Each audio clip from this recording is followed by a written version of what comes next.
Irish Nation, welcome back to our third episode of season 5. We are here today to cover the defense. Mike, we have been in a recording marathon, and we're recording them out of order. So if you're our listeners, this is our third show of the season. I think it's the fifth or sixth here I've recorded in the last, what feels like 72 hours in just a recording marathon. My throat, my voice is going away.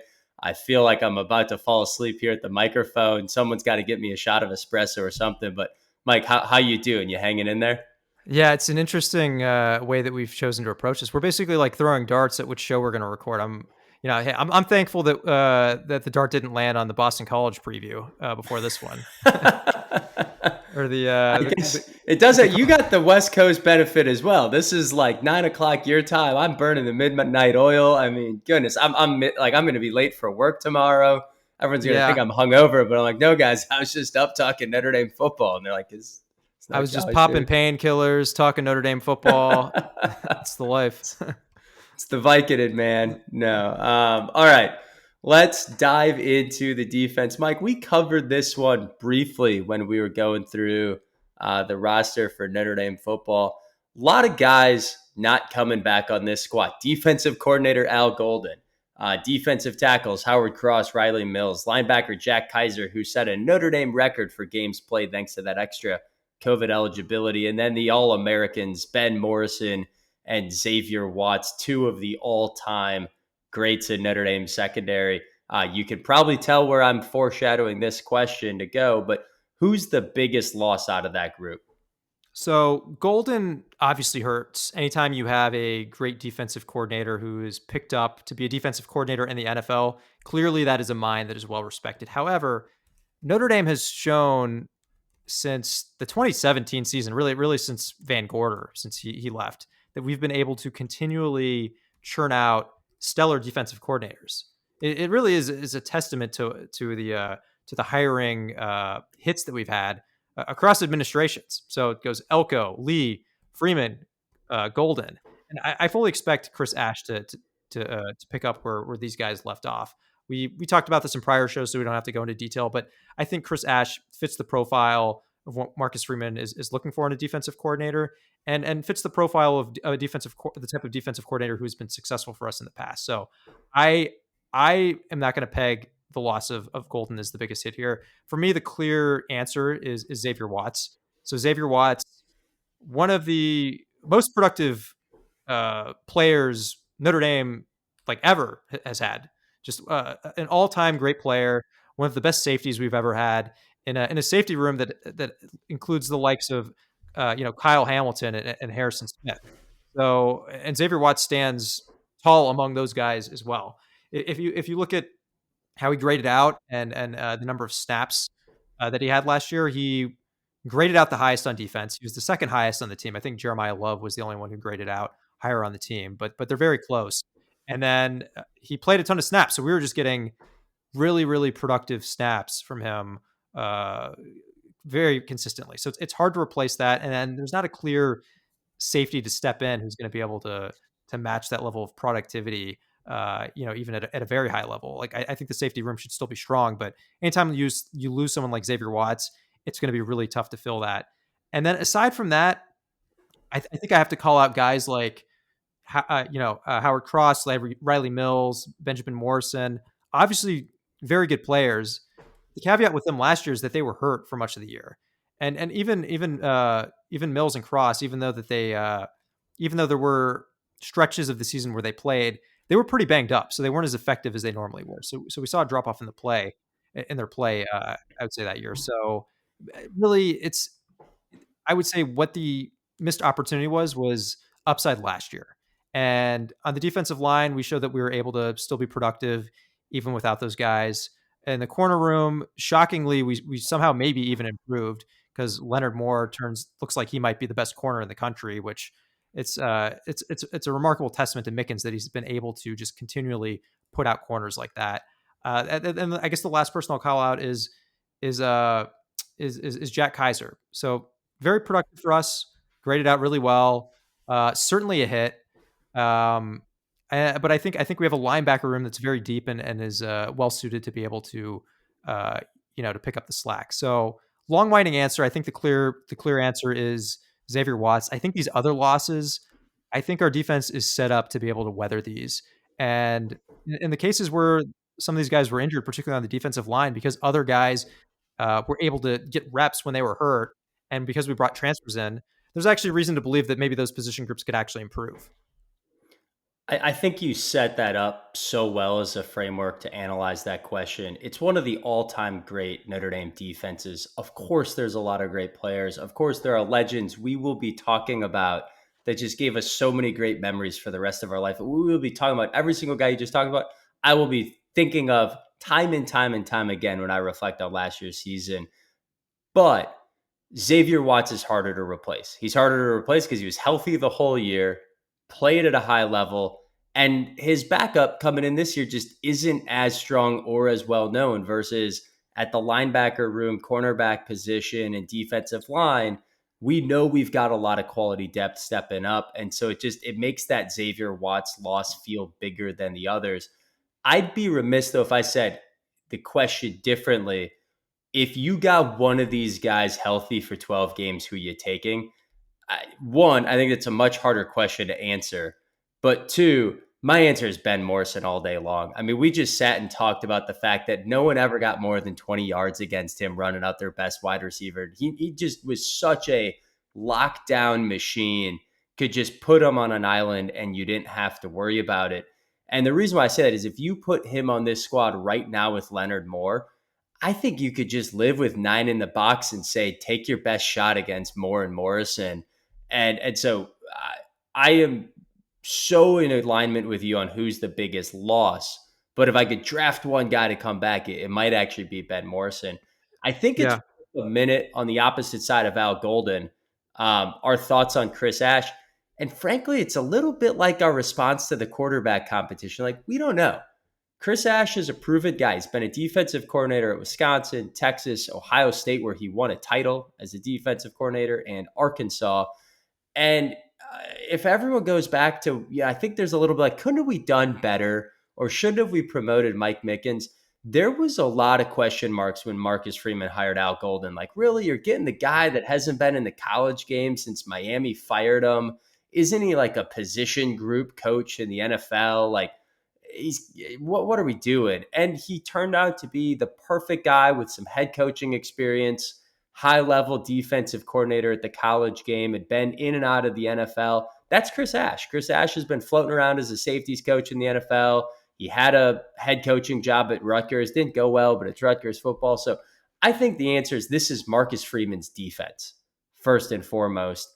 And now Chris Ash is here, just like Al Golden was, to go like help improve that, move it up a level. So we don't have a lot of thoughts on Chris Ash other than it's something, yeah, it's definitely a headline. It's definitely something that we're going to have to track throughout the year. Like, how's it changing versus Al Golden? Are we making adjustments in a way that are still effective? I think that's one that just is a question mark and remains to be seen, but it's too early to have a view one way or the other. totally agree. I guess a few things anecdotally I've heard out of camp is that perhaps he will focus a little bit more on trying to stop the run. But again, this is like trying to read the tea leaves when there's not a ton of media access into camp. Another thing is we've had two different designations for our ends on the defensive end, but it sounds like Ash is essentially going to view them as interchangeable. So that it's essentially the same position, just on either side of the ball. So there are a few tweaks like that, but in terms of how that actually translates into how the defense is going to perform or what to expect, I would say, Brett, I'm with you on it. It's kind of it's impossible to say that that's going to change it one way or the other. I think the expectation is that this is still a very loaded defense, and someone like Chris Ash has all the tools to be able to continue that tradition moving forward. I'm going to go back to one other point you made when we were talking about guys that we were losing and who hurts the most. I think it's so important the way that you framed it in terms of like if you could get someone healthy back, who would you take?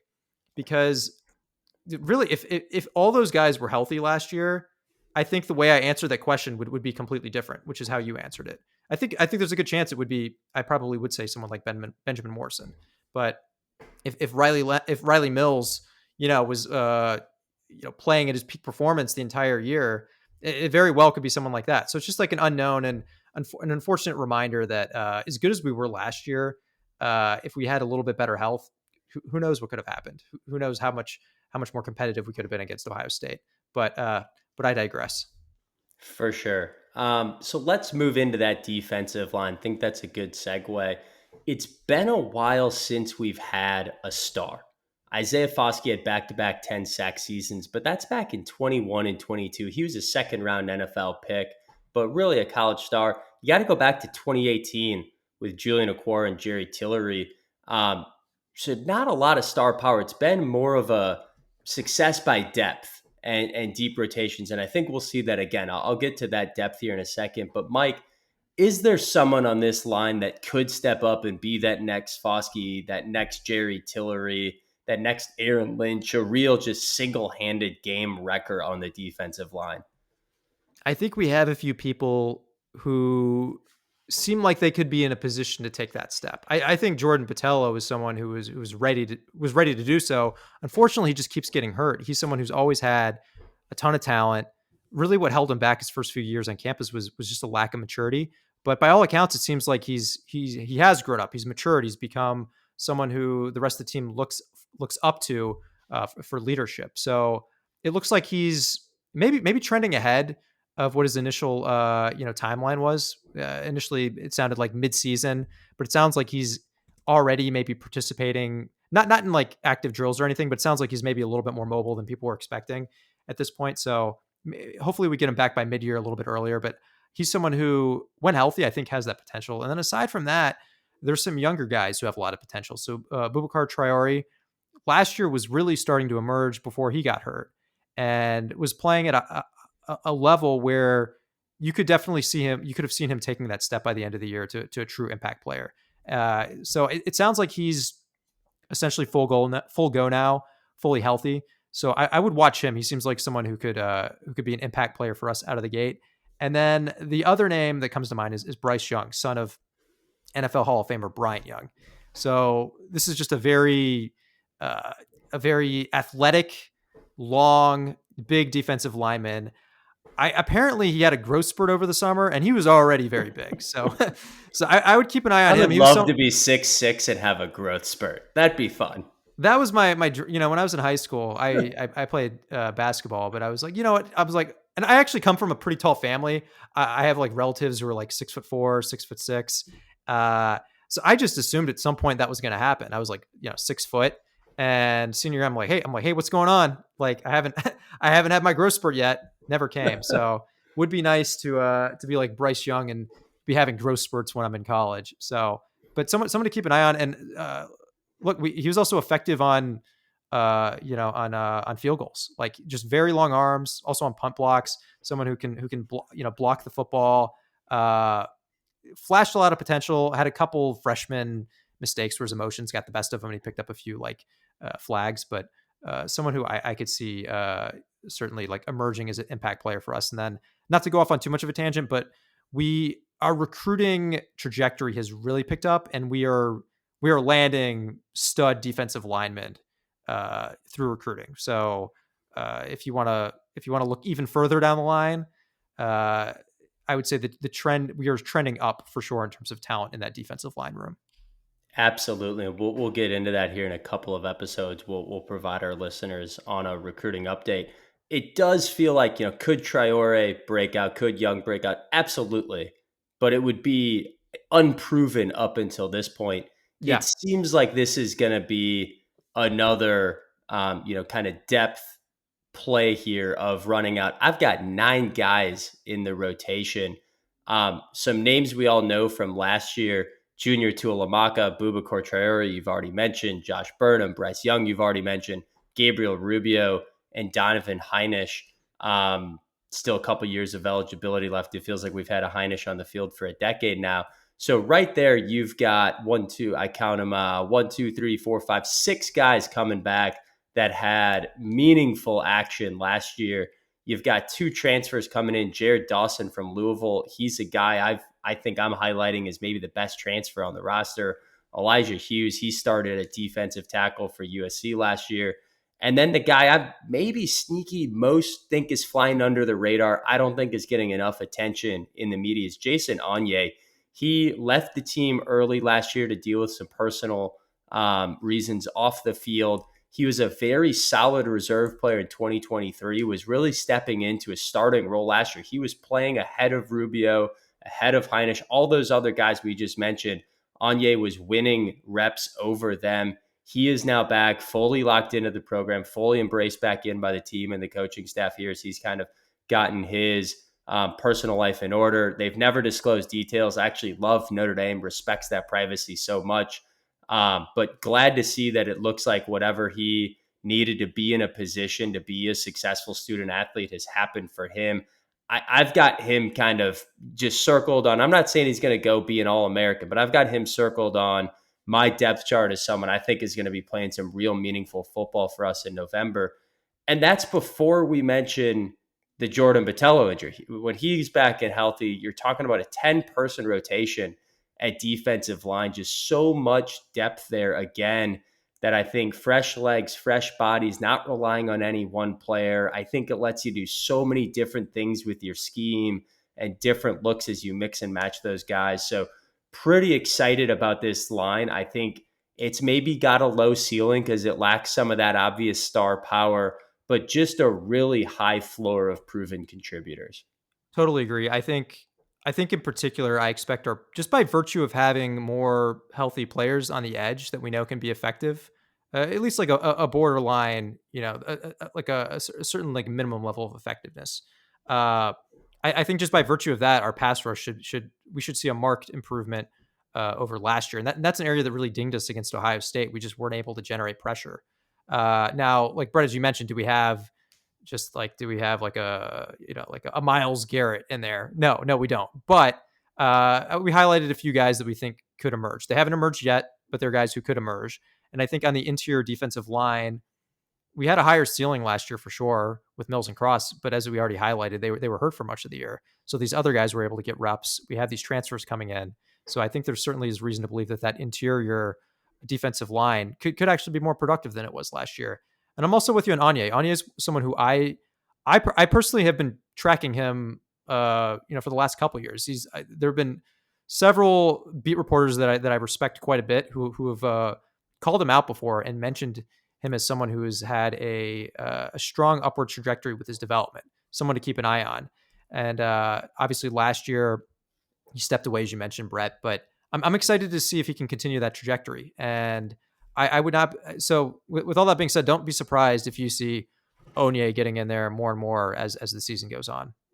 Absolutely. Moving on to our next position group. Let's go linebackers here, moving up the field to the middle of the defense. Losing Jack Kaiser, and somehow it seems like this group is actually better.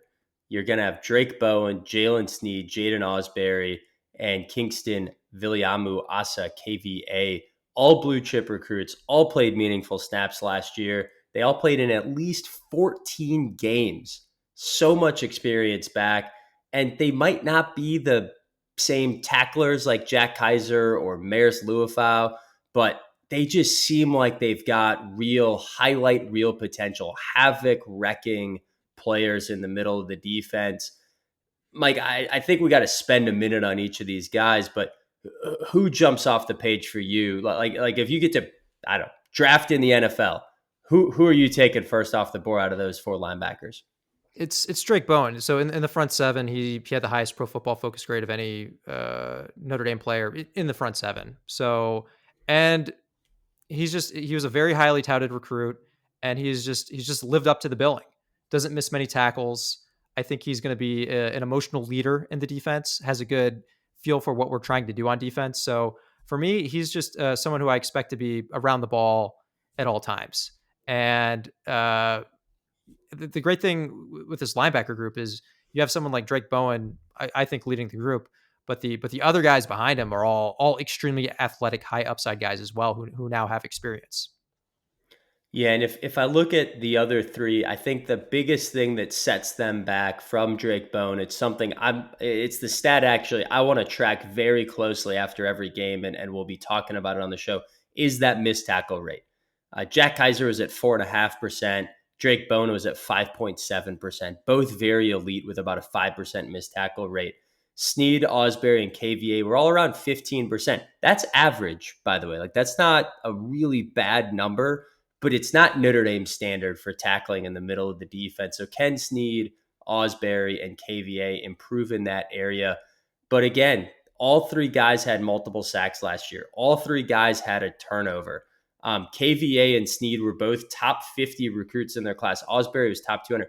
Jalen Sneed was a top 15 all-time recruit in Notre Dame history, Mr. South Carolina football in his class. So if I can make some comparisons, because I think that's always helpful, Jalen Sneed and, by the way, Osbury I'd put in this bucket, a little undersized, but like 4.5 40 speed.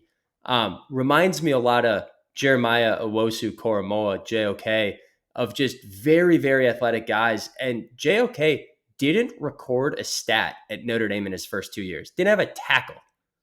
Didn't have a missed tackle. Like, didn't record a stat for 2 years at Notre Dame and became a unanimous All-American his senior year. And you can add ACC Defensive Player of the Year to his resume because that was our 1 year as a non-independent in the COVID season. I think that could be Jalen Sneed. He has that level of athleticism. He's been hanging around. He's been a contributor. He kind of waited his turn to really learn college football. And he was athletic, but not really developed and built out like from a muscle perspective. That's all his freshman, sophomore year. Last year, he starts playing a lot. I think this is a chance for Jalen Sneed to really have a breakout year. I think Osbury is a very similar guy, maybe 1 year behind Sneed, just from a development perspective. And then KVA, he's that younger. He's a true freshman last year.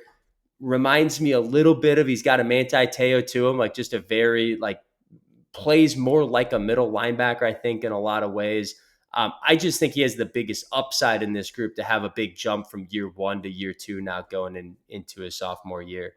So, Mike, let's pivot to our final position group. We're going to cover the secondary here with safeties and cornerback. You let us off earlier on just how tough it is to replace Xavier Watts.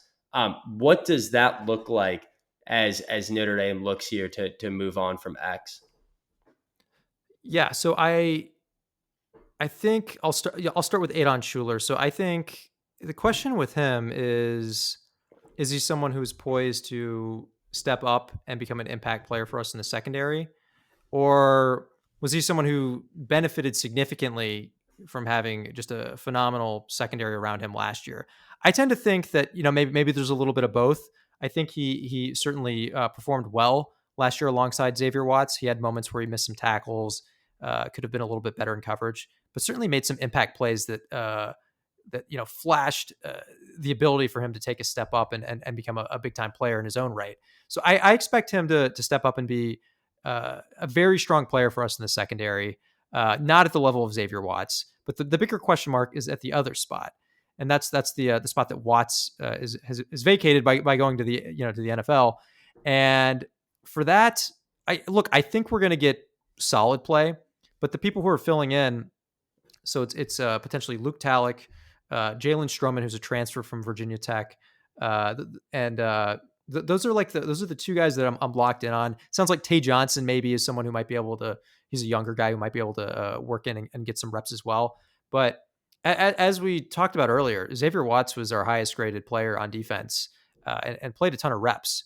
So even if you're a really good safety, that drop off from Xavier Watts to just merely really good is pretty massive. And then if you and that I would say that drop off to even just solid, maybe not even really good, is even more significant. So I think if you combine Adon Schuler and then solid safety play from the other person, I think this is still a good safety room. But it's certainly is going to be a drop off from what we had last year.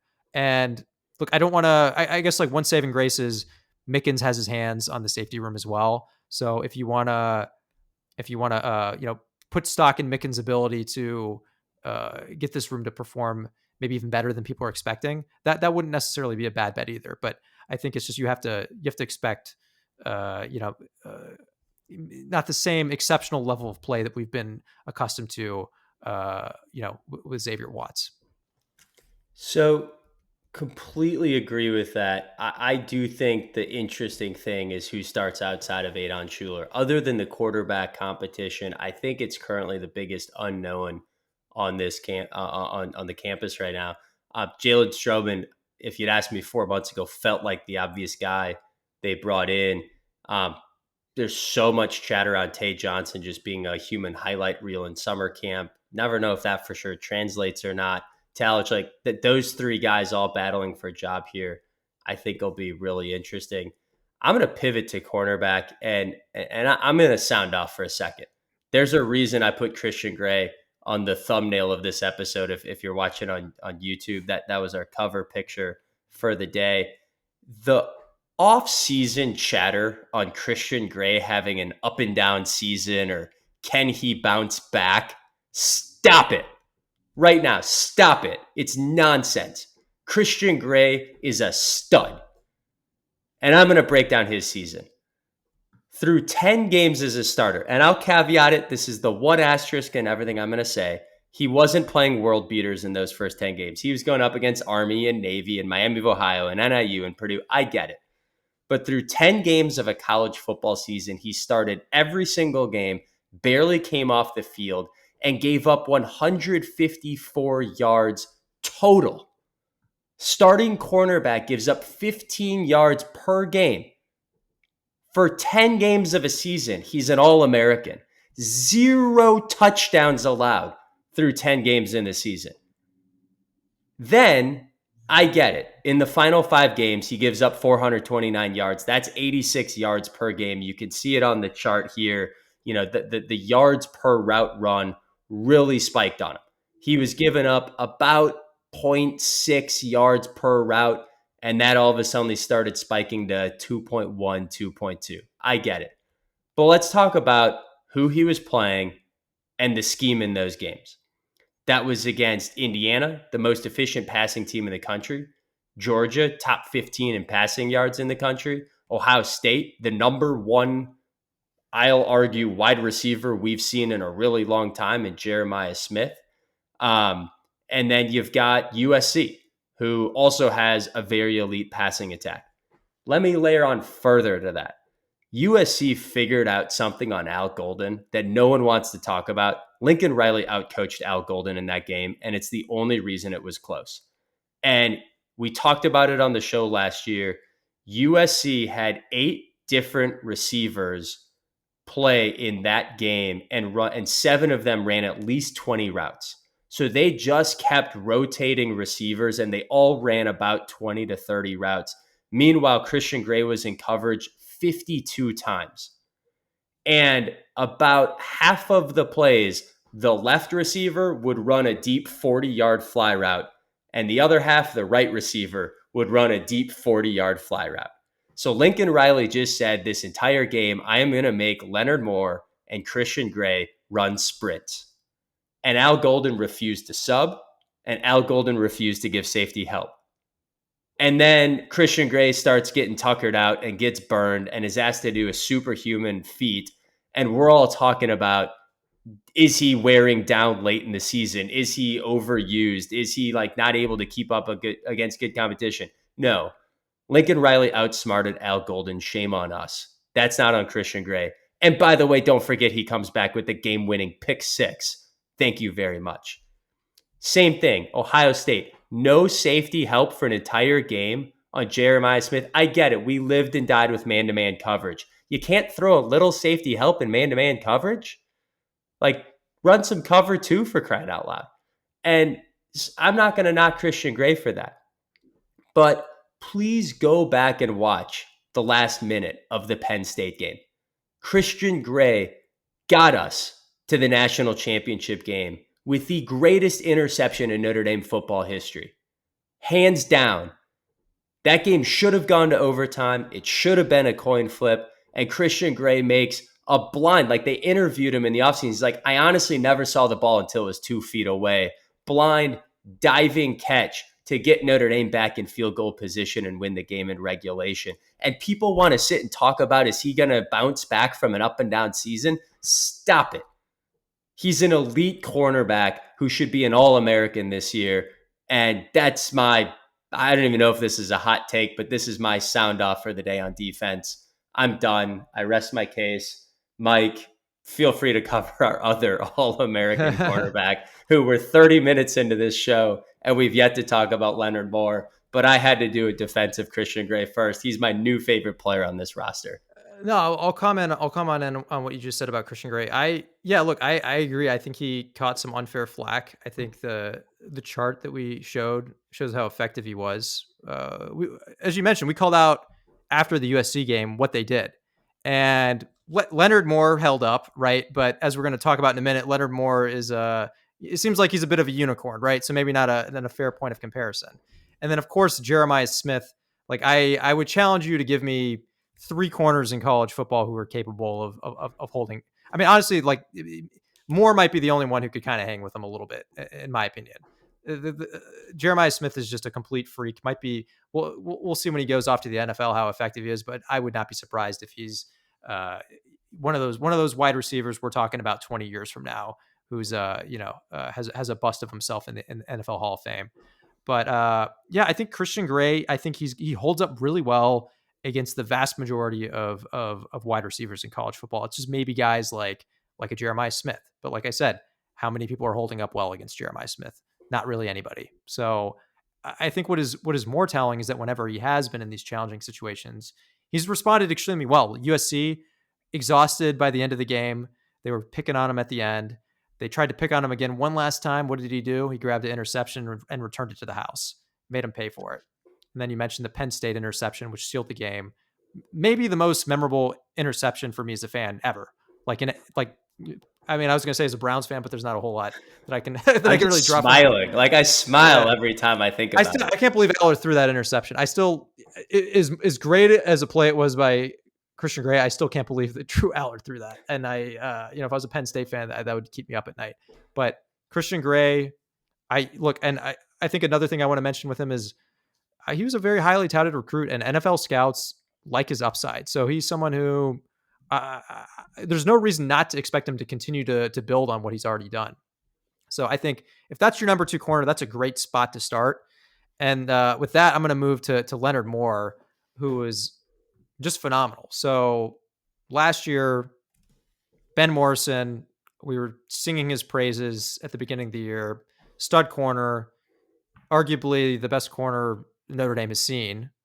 And unfortunately, he got injured. So what that meant is that it forced an unproven freshman, Leonard Moore, into playing time.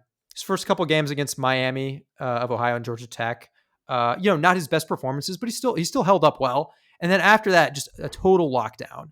Just I was at the USC game, and Christian Gray was starting to get worn down. Leonard Moore was not. He was not giving him anything.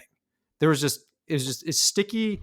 I was there with family members who don't really know much about football, and it was even noticeable to them how sticky Leonard Moore was. I remember them commenting to me. They're like, "Wow, that cornerback for Notre Dame. He's just with the receiver the whole time. He's not giving him any space." So even to the untrained eye, very obvious how effective he is. And he did this as a true freshman at a position that is really tough to perform at a high level as a true freshman. So for him to perform at that level, again, just this early in his career, I think the excitement for what he's going to be able to put together this next year is it's hard not to project to a very high level. And I fully expect him to do that. I expect him to be. I think I saw today that he was named to a preseason All-American list. So I think the expectation for him is to be an All-American and be one of the best players in our team. And if there's a stud wide receiver on the other team, expect him to be able to lock them down. It is crazy. I mean, just looking at this stat that once he got over kind of really his first two games, Miami, Ohio, Georgia Tech in college football, after that averaged 0.4 yards per route allowed per game down the stretch, and got better against the best competition in the college football playoff. Just incredible stuff out of him. The other thing we mentioned on the offensive episode, just about our offensive line, all five guys could be back next year. That could be true for this secondary too. If Tate Johnson or Luke Talich wins this safety spot instead of Jalen Stroman, and I'm not rooting for any of those guys, but if it's either of those guys, you're going to have that at one safety spot. Schuler, who is a sophomore, junior, Leonard I Moore, think junior, sophomore, and then Christian Gray, junior. And like Christian Gray could go to the NFL for sure. I got a feeling that, especially with NIL money now, the scouts are going to say, "Hey, come back for your senior year," unless if he, really emerges, like I clearly think he will. But there's a chance all four of those guys could be back in the secondary in 2026. So a young, hungry group. Let's round it out. Devontae Smith. Some Notre Dame fans may not like hearing the words Alabama and Devontae Smith, who absolutely torched us in a Brian Kelly version of the college football playoff. I believe that was New Year's Eve 2021, going into, I think, ringing into 2021, if I recall correctly. Um, Notre Dame now has their own Alabama Devontae Smith on the season, a transfer at nickel cornerback. He's very likely to be the third starter in that cornerback room when we're in nickel formation, which Notre Dame plays a lot of. So look out for him. Highly touted blue chipper, was a starter at Alabama last year. Seems like a really big pickup out of the portal, something we've now been doing year in and year out. I think this is now the third year that we are going to the portal for that nickel corner. So, Mike, with that rounds out the defensive roster. Let's now take it as a whole. This was a team that, in pretty much every advanced stat that you'd look at was top 5 last year. They were number 2 in FEI defensive rating. We talk about FEI, maybe not as much as SP Plus, but it's a different version of the SP Plus measure that looks at play-by-play efficiency data, adjusts for quality of the opponent, is meant to predict how successful would you be on a neutral field against the average team in the country. Same thing that SP Plus is trying to measure. We were number 2 in that category. No surprise, Ohio State was number 1, represented in the title game against us. Where does Notre Dame shake out? It feels like an all-important metric. The last 4 national champions finished ranked number 1 in FEI on the defensive side of the ball. Georgia twice, Michigan, and then Ohio State last year. Mike, Notre Dame is projected to be the number 2 defense. That's high praise. Can we stay in that upper echelon on the defensive side of the ball? expectations are very high. Number 2 does not seem crazy to me. If I just go position by position, we hinted at this as we were going through all the different personnel, but I think the cornerback room, which was extremely productive and effective last year, should be even better this year.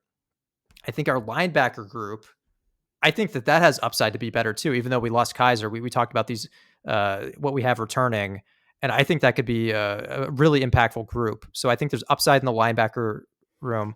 I think defensive line, I think we should see a marked improvement in the pass rush, and I think it's possible our interior defensive line is better. The one area I think we could take a step back, I think it'd be impossible for us not to take a step back, honestly, is in safety. But I think Adon Schuler we know he's a good player. I guess the question is, how much he'll be able to elevate his game, and that person alongside him should still be effective. Again, like we're losing Xavier Watts, but that should still be an effective safety room.